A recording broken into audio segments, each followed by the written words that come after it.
Alhamdulillah.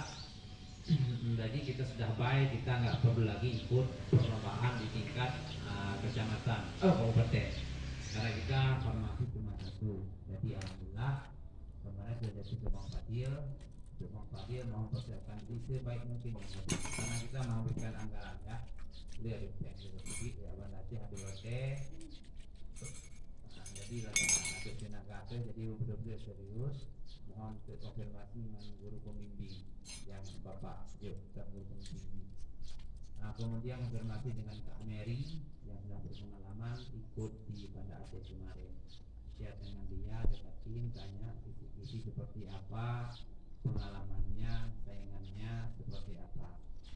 Kemudian cara berbicara, intonasi bahasanya dan lain-lain pada saat presentasi nantinya. Besok lagi kasih laptop, sudah alhamdulillah digunakan